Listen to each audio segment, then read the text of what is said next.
blocks were painted urine yellow. The carpet was sewage brown. There was a double bed with a floral bedspread that was mingled green and red, sort of like vomit. There was a particle board dresser with a lamp on it under the mirror. There was a TV and a cheap table and a couple of cheap chairs. There was a locked door that I guess connected to the next room over. Beside the table, there was a small window. It looked out onto the parking lot and onto the rest of the one-story U-shaped barracks-like motel. Through the misty veil of the privacy curtains, I could watch the light dying over the drab highway. As soon as dark came, I'd be on the road again. I moved to the bed. I lay down on the vomit-colored bedspread, my hands clasped behind my head.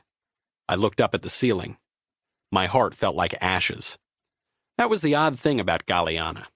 It was an acid trip of a fantasy world filled with ogres and centaurs and fairies and the like. It couldn't be real. But when you came back, you brought your wounds with you, and the wounds were real.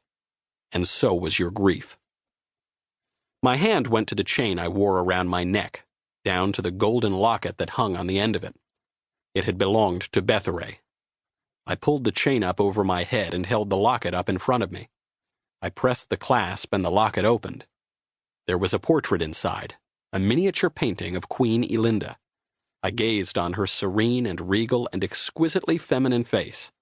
Engraved on the locket's other half was a coat of arms, a sword across an open hand, and the Queen's motto, "Let wisdom reign, and each man go his way." I reread the words. I could hear my mother's arch response. "What's wisdom, I wonder?" I had no idea. As I lay there gazing at the picture, I thought I felt a strange heat coming off the metal of the locket, a strange power. It seemed to grow heavier in my hand, heavy as a stone. Quickly, on instinct, I snapped the locket shut and held it tight. And something happened. Something weird. For a moment, I lost myself in a kind of rapt otherness.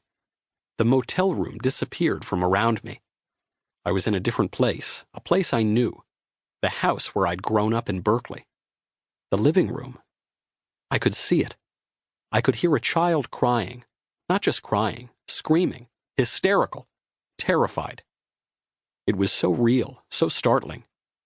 I loosed my hold on the locket and let it drop to my chest. At once, the otherness, the image, the memory, whatever it was, vanished. I was back in the motel, back on the bed. When I tentatively picked up the locket again, it wasn't heavy anymore. No power came off it. The experience was over. It had lasted only a second. It was easy to convince myself that I had imagined it. Just nerves, that's all. So I lay there, holding the locket, thinking of Betharay, missing her, blaming myself for not being man enough to protect her.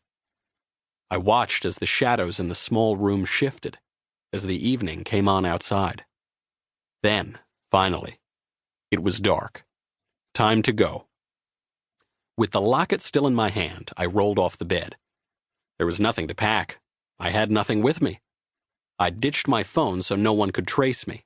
I'd stopped at an ATM near LA to stock up on cash. I couldn't use credit cards. They could trace those too. I'd dismantled the GPS in my car. No internet, no social media. I was invisible. And I was utterly alone. I crossed the shit-brown carpet to the door. I opened the door onto the night outside. There was Billiard Ball. He stood gigantically on the threshold, framed in the doorway with the parking lot lights glaring behind him. Before I could react, he jabbed me in the neck with a stun gun. The electric blast sent me reeling back into the room, convulsing, down to the floor. 2. I dropped to the carpet, jerking and shuddering. My muscles were locked up, immobile. All I could do was lie there and judder and watch as Billiard Ball stepped calmly into the room and calmly shut the door behind him. His enormous shoulders were packed into a leather jacket. His muscles bulged through the thin sweater he wore underneath. He looked down at my quivering body without a smile, without a sneer, without any emotion at all. He hardly seemed interested in what he saw. He reached into his jacket and slid the little stun gun into his left.